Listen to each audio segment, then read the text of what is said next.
소방공무원 수험생 여러분 안녕하십니까? 이번 시간에 저희 이제 소방관계 법규 강의를 또 진행을 해보도록 하겠습니다.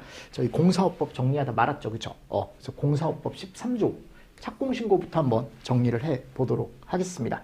자, 제가 일단은 얘를 배치한다 라는 것까지 말씀을 드렸고,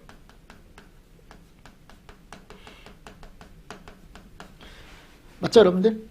자, 기술자를 배치한 다음에 우리가 공사를 하고 싶어요. 그럼 뭐를 해야 된다 그랬죠? 착공신고라는 걸 해야 된다 그랬죠, 그죠? 그 다음 뭐를 합니까? 뚝딱뚝딱 공사를 합니다. 그리고 나서 공사가 끝났어요.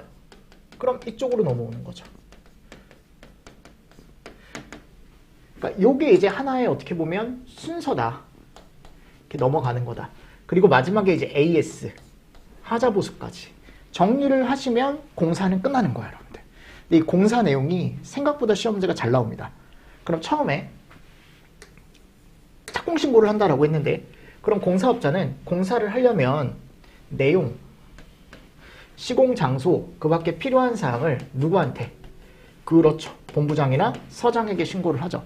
근데 이제 착공을 하다가 틀림없이 중간에 변경되는 내용이 있을 거예요. 갑자기 기술자가 바뀐다거나, 또는 이제 내가 원래 옥내 소화전을 설치하려고 했는데 스프링클러로 바꾼다거나, 그러니까 그런 식으로 변경 신고 사항이 생기는 경우가 있습니다.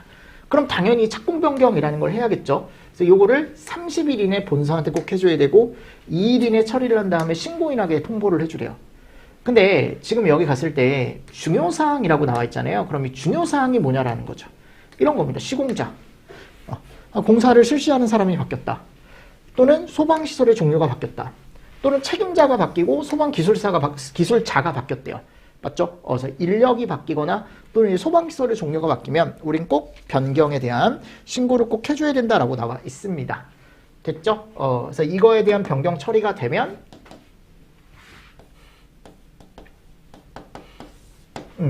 2일 이내 결과를 신고인에게 꼭 통보를 해주래요. 자, 그리고 시험문제 가장 많이 나왔던 게 이거죠. 착공신고. 그래서 제가 예전에 뭐라고 했습니까? 자, 착공신고 대상은 신설 대상이 있고 증설 대상이 있고 그리고 개설 이전 정비에 대한 착공신고 대상이 있다 그랬죠. 자, 모든 공통은 얘예요. 일단 제조소 등은 무조건 제외입니다. 착공신고 대상에서. 자, 만일 아래에 있는 게 이제 신설이 된다. 그럼 아래에 있는 게 이제 내, 외, 등, 그죠? 맞습니까? 그리고 여기 갔을 때 송, 살, 재, 용, 방 이렇게 이제 나와 있었고, 여기가 탐, 경, 방, 콘, 무. 됐나요? 그래서 제가 예전에 뭐라고 적어드리냐면 뭐 내외 등등 위쪽에 등등 재, 송, 살, 방, 용 이라고 적어드렸어요. 얘네들이 신설입니다. 그리고 탐, 경, 방, 콘, 무. 자, 얘네들에 대한 신설이 들어가는 거고, 또 공통적인 게 뭐냐면 탈설비업자가 공사하는 경우는 소방 쪽에서 할 필요가 없다라고 제가 말씀을 드렸죠. 그쵸? 그리고 나서 여기 신설에서 이제 증설으로 내려올 때 빠지는 것들이 있습니다. 기억하시죠? 그래서 이거는 다른 색깔로 한번 써볼게요. 우리가 증설 같은 경우는 신설 쪽에서 이제 빠지는 게 있는데, 먼저 조스 빠집니다. 조스 빠지고, 그죠? 조스 빠지고, 그리고 우리가 보통 얘기했을 때 방, 비방, 아까 여기 방이라고 되어 있던 거 있었죠, 그죠? 그리고 용 빠지고, 그리고 경 빠지고, 무 빠집니다. 무. 그러니까 여기다 체크를 해보면 요 스프링클러 설비 등에 가보면 조스가 있어요. 조스 빠지고 신설 쪽에서 빠져서 증설에서 이제 빠지는 거예요. 여러분들 빠지는 것만 제가 얘기를 해드리는 거예요. 그리고 여기 갔을 때 밑에 가보면 요 방 빠지고, 그죠? 증설 쪽으로 내려갔을 때 무통 빠지고 비경 빠지고, 맞나요? 그리고 소화 용수가 여기 있네요. 그죠? 그러니까 이런 것들이 빠져서 이제 증설로 그대로 오는 거예요. 근데 이 증설은 제가 설비나 구역이나 뭐에 대한 증설? 그렇죠. 회로에 대한 증설이다 라고 말씀을 드렸습니다. 이런 것들에 대한 증설이다. 그래서 얘를 우리가 착공신고라고 얘기한다라고 얘기를 했었죠. 맞죠? 그래서 이 신설과 증설은 꼭 암기하시고, 얘가 이제 예전에 잘 나왔는데 최근에 잘 안 나왔거든요. 얘가 이제 뭐냐면 개설 이전 정비에 대한 거. 근데 어차피 이거 3개밖에 없다 그랬죠. 그래서 뭐라고 되어 있냐면 소방시설 등을 구성하는 다음 강목의 어느 하나에 해당하는 것 전부 또는 일부를 개설 이전 정비할 때 개이정에 대한 것도 밑에 얘네들을 할 때 뭐를 해줘야 된다? 착공신고를 해줘야 된다. 그래서 수소동 맞습니까? 다만 고장 파손 등으로 인해 긴급히 교체하거나 보수하는 경우는 신고 안 해도 된대요. 이런 것들을 조금 정리를 잘 해주시면 됩니다. 그래서 착공을 해요. 시작을 하는 거죠. 그리고 공사를 막 합니다. 뚝딱뚝딱 해요. 그리고 나서 이제 공사가 끝나요. 그럼 우린 뭘 한다? 완공검사라는 걸 실시합니다. 완공검사도 시험 문제 잘 나오죠. 이제 뭐가 나오냐면 여기는 현장 확인 대상이라고 있어요. 그죠? 현장 확인 대상을 보셔야 되는데 그 전에 이제 여러 가지 내용을 한번 볼게요. 자, 완공검사 같은 경우는요. 우리가 보통 얘기했을 때 실시자부터 봐야겠죠. 이거 누구한테 합니까? 착공신고 본사한테 있으니까 이것도 본사한테 해야 되지 않을까요? 맞습니까? 자, 근데 공사관비자가 지정이 되어 있으면 결과보고서 그냥 내주면 된대요. 결과보고서 내주면 끝난다라고 되어 있고, 완공검사나 부분 완공검사 증명서 발급은 본사가 해준답니다. 그러니까 이게 잘 돼 있으면 증명서 발급해주는 거예요.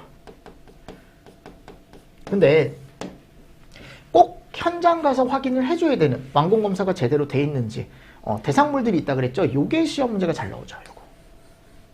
맞습니까? 그래서 완공검사를 위한 현장 확인 대상 특정 소방 대상물의 범위 대통령령에 나와 있는 거.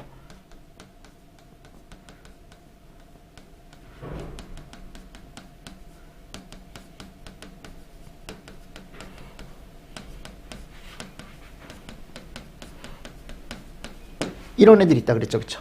근데 이거 지하상가입니다. 지하상가. 지하가 아닙니다. 하셨죠? 요거 잘 보시고. 그래서 제가 예전에 꼭 외워야 되는 내용이다. 라고 틀림없이 말씀을 드렸습니다. 네. 형광펜 색이 왜 바뀌었을까요? 크게 의미는 없지만. 다음 항목의 어느 하나에 해당하는 설비가 설치되는 거. 물분무 등과 SP등. 근데 이 SP등은, 잠깐만요. 네, SP등이 먼저 와야죠. 미안합니다. SP등과 물분무등. 근데 물분무등은 뭐는 제외한다? 그렇죠. 요건 제외한다 라고 되어 있어요. 제외. 그리고 연면적 1만 또는 11층 이상인 특정 소방 대상물이죠. 근데 뭐는 제외한다? 아파트는 제외한다 라고 되어 있고, 가연성 가스 지상 노출인데 몇 톤? 1,000톤. 맞죠, 여러분들? 그래서 이거 다 일자 들어간다. 일자. 1, 11, 1. 그죠? 숫자는.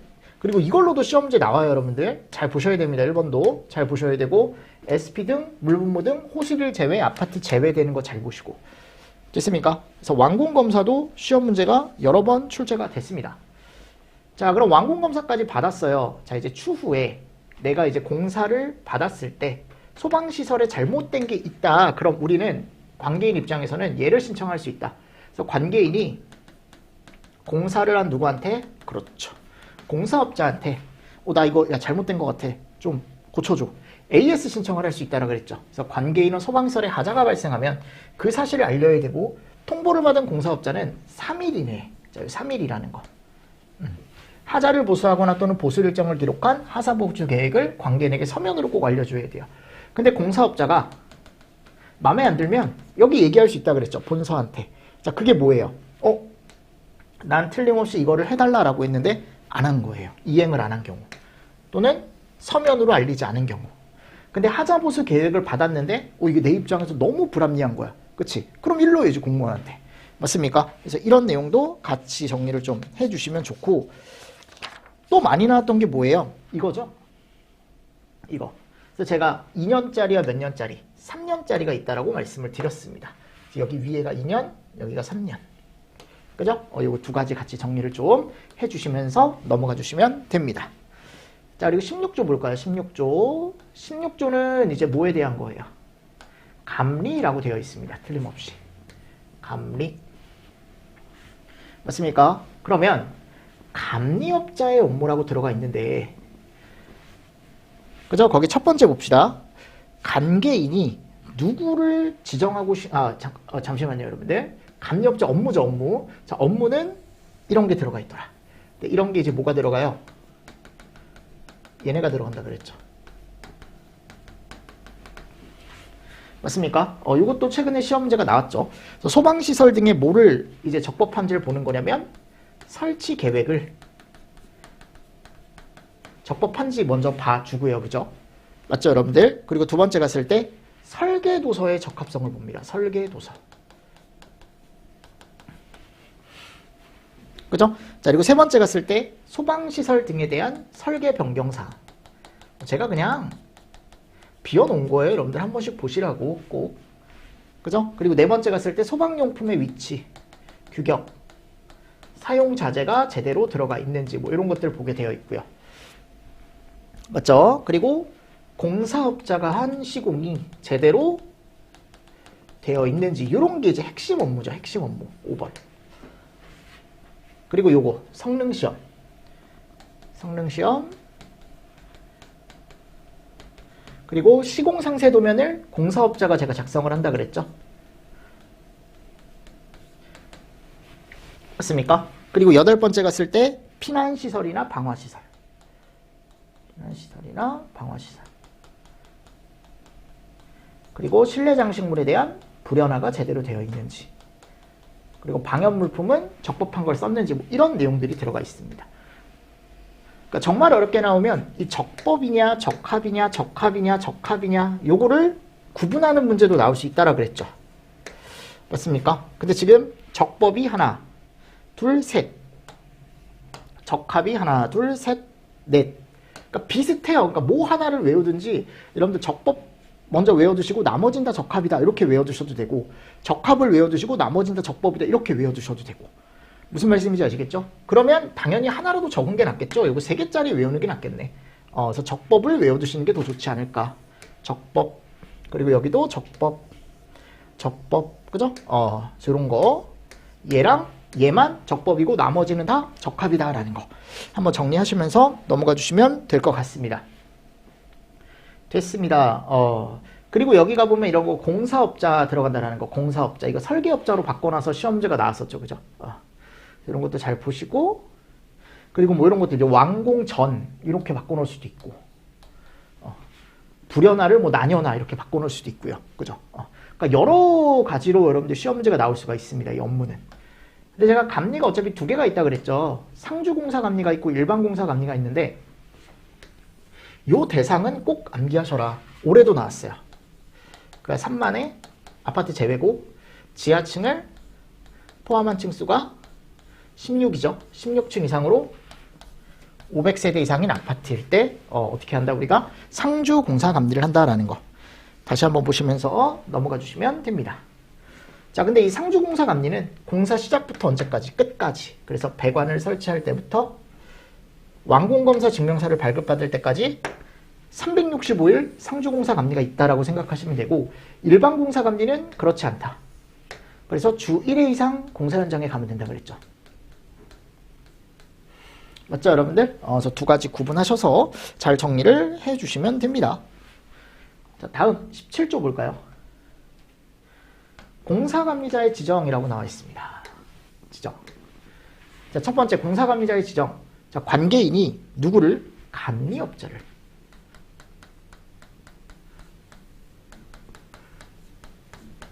공사감리자로 지정하고 신고를 한다 그랬죠. 관계인이 하는 거예요. 근데 이거를 누가 하냐면, 누구한테 하냐면 본사한테 하죠. 그죠? 그래서 내가 어떤 공사 현장에 있으면 내가 여기다가 감리자를 두고 싶어요. 그러니까 감리업체랑 계약을 한다라고 생각하시면 되거든요. 회사랑. 그럼 이 감리업자를 지정할 때 꼭 본사한테 신고를 해줘라. 근데 모든 현장에 감리자가 필요한 건 아니다. 그래서 여기도 뭐가 있다 이제. 얘가 있다. 그래서 이것도 시험 문제가 잘 나온다라고 예전에 정리를 하실 때 같이 정리를 해주셔야 된다라고 말씀을 드렸습니다. 기억하시죠? 그죠? 그래서 이 감리에 대한 여러분들 배치 기준이라는 게 있어요. 그러니까 지정 대상 특정 소방 대상물이라는 게 있다고요. 얘를 꼭 정리를 하셔라. 그래서 우리는 얘를 지정을 할 때 이런 것들이 들어가 있는데 이게 약간 결이 얘하고 비슷해요. 근데 아예 틀린 거니까 여러분들 따로 보셔야 돼요. 하셨죠? 그러니까 왜냐하면 결이 비슷한 게 뭐냐면 결국 이것도 어떤 설비를 신설, 개설, 증설할 때 내가 공사감자를 지정을 하고 또는 증설이 빠지는 게 있고 제가 그렇게 말씀드렸죠. 그래서 신계증이 들어가는 것과 또는 증설이 빠지는 것 같이 구분해서 알고 계시면 된다 라고 말씀을 드렸는데 여기 지금 갔을 때 얘네들이 신설, 개설, 증설이 다 나오거든요. 이거 다 소화설비예요. 그래서 내외 등등이 다 신설, 개설, 증설이 들어갑니다. 근데 중요한 건 뭐냐면 여기는 캐비닛형이 다 제외예요. 호즈릴 방식이 제외입니다. 근데 앞에 갔을 때 우리가 착공신고 대상은 얘가 또 포함이에요. 그러니까 좀 특이한 거죠. 그죠? 틀린 거죠. 그리고 여기 갔을 때 5번에 가보면 탐, 방, 그죠? 통, 조, 용, 탐방, 통조용, 탐방, 통조용. 여기는 뭐가 빠져요? 증설이 빠집니다. 그래서 탐, 방, 통, 조, 용. 맞습니까? 자, 그리고 맨 밑에 여기 6번, 6번입니다. 6번. 6번에 가보면 소화활동 설비가 나오는데 여기에 증설이 들어간 게 있고 증설이 빠져 있는 게 있어요. 그래서 연, 그죠? 재죠, 재연, 살, 콘, 방은 뭐가 들어가요? 신설과 개설과 증설이 다 들어가고 밑에 나와 있는 송, 무는 신설과 개설만 딱 들어가죠. 끝. 이거 구분해서 꼭 알고 계셔야 돼요. 근데 말씀드렸죠. 감리자 지정대상 범위는 아직은 크게 시험지가 나온 적이 없습니다. 그러니까 예전에 17년도에 한번 나오긴 했었는데 많이 안 나와요. 그러니까 얘보다 중요한 건 저는 착공신고라고 생각을 하고요. 착공신고라고 생각을 합니다. 그래서 이런 데다가 이제 지정을 하는 거죠. 이런 곳에 지정을 하고 나는 이제 지정신고를 하는 거예요. 지정신고를 본서한테. 그래서 여기 가보면 이 내용 나와 있죠. 행안부령에. 요건 이제 어떤 서류적인 것도 들어가 있고 하니까. 그래서 내가 여기 갔을 때 뭐 시도지사가 감리업자를 미리 지정해 놓으면 그 감리업자를 공사감리자로 해야 되고, 그리고 여기 갔을 때 이 지정했을 때는 꼭 본서한테 해야 되고 변경신고도 마찬가지. 자, 변경이 되면 며칠 이내에 30일 이내에 제출을 하고 2일 이내 아까 나와 있던 내용이죠. 그죠? 됐습니까? 이런 것도 같이 보시면서 법에 가보면 다 나와 있는 내용이니까 이 정도 좀 정리를 해주시면 좋을 것 같고요.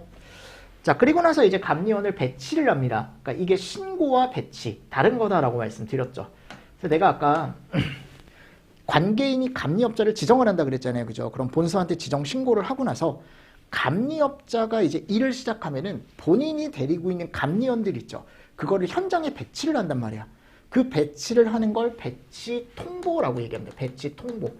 배치를 하고 얘기를 해주는 걸 배치 통보라고 하는데 이 통보를 꼭 누구한테 해줘야 되냐면 본부장 서장한테 해줘야 돼요. 아셨죠? 그래서 얘는 신고가 아닙니다. 배치는. 무슨 말씀인지 아시겠죠? 그래서 감리업자는 소속 감리원을, 그러니까 회사는 감리회사 대표죠. 본인들이 데리고 있는 감리원을 현장에 꼭 배치를 해줘야 되고요. 자, 본서에게 꼭 신고가 아니고 배치 통보를 꼭 해줘야 된다라고 되어 있습니다.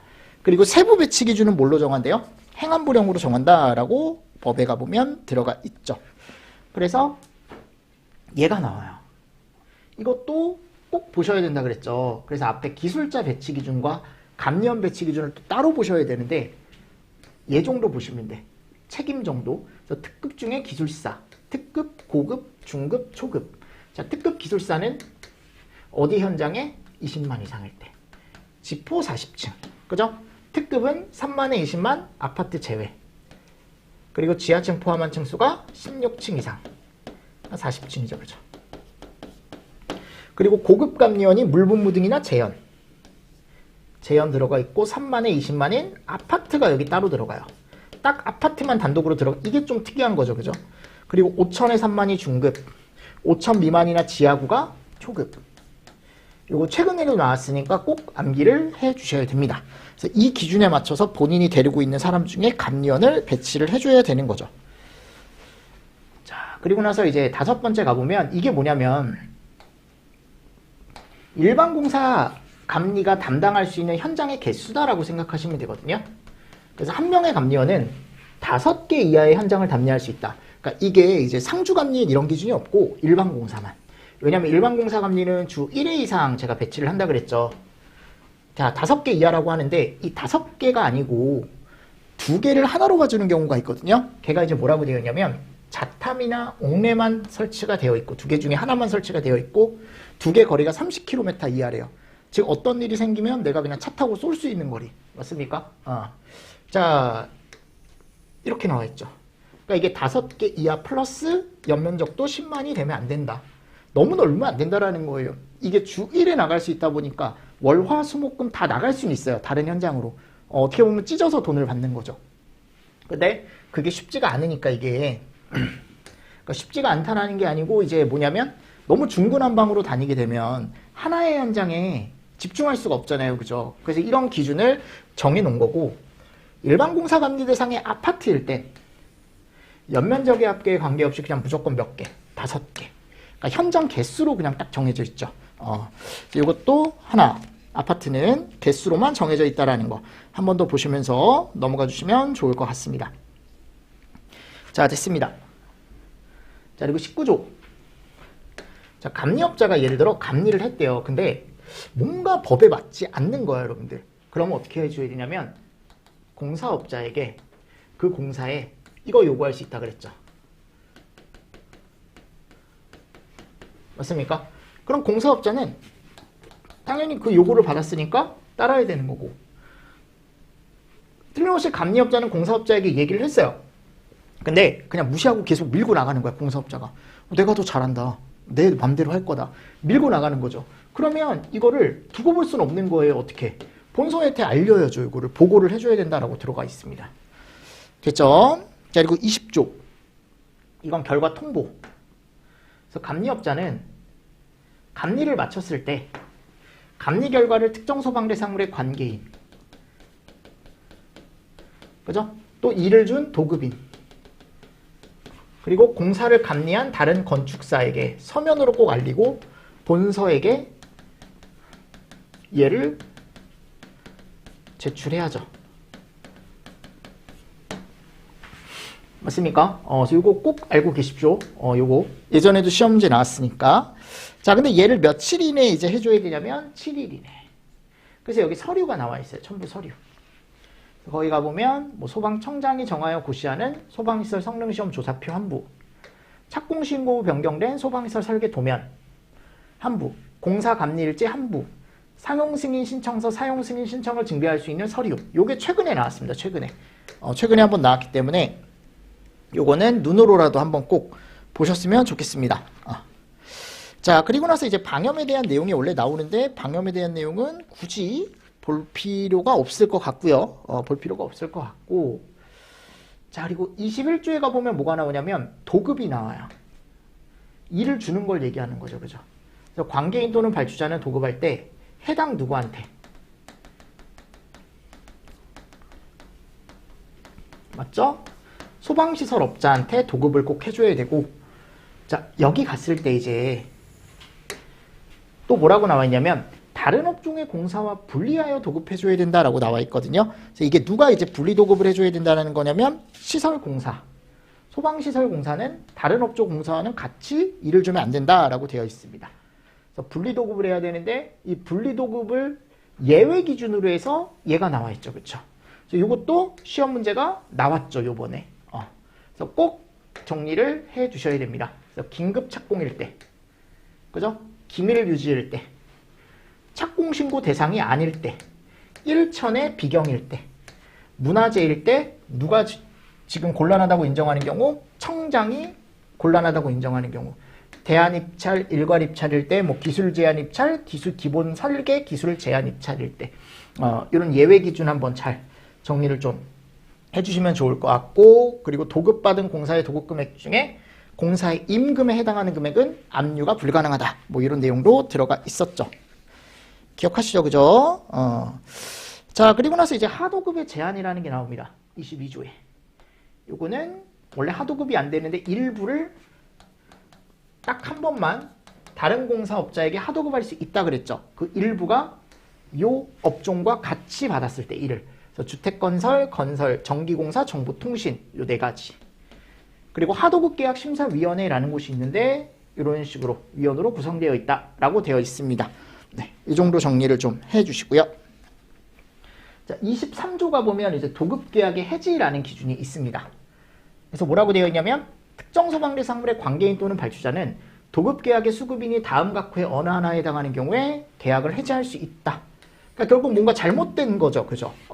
내가 관계인 발주자가 어떤 잘못된 일이 있으면, 그러니까 관계인 발주자가 이 사람, 그죠? 즉 시설업자가 뭔가 잘못된 일이 있으면 나 너한테 더 이상 일을 주지 않겠다 라고 할 수 있다 그랬죠. 그래서 취소 정지, 휴업 폐업, 뭔가 지금 잘못된 일이 생긴 거죠. 그리고 얘 잘 나온다 그랬죠.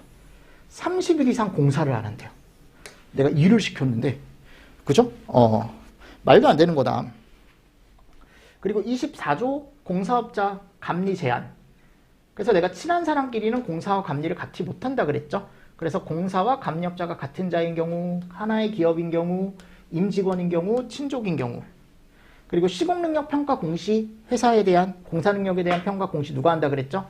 청장. 그래서 제가 요 식 정도 암기를 하셔라라고 말씀드렸습니다.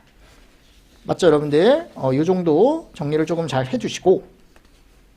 자, 27조에 가보면 이제 소방기술자가 나와요. 그죠? 소방기술자의 의무라고 해서 나오는데, 요건 조금 쉬었다가, 제가 또 정리를 해드리도록 하겠습니다. 그래서 27조, 28조, 그쵸? 거기를 조금 보겠습니다. 거기를 조금 보고, 공사업법을 끝내고, 위험물법으로 한번 넘어가 볼게요.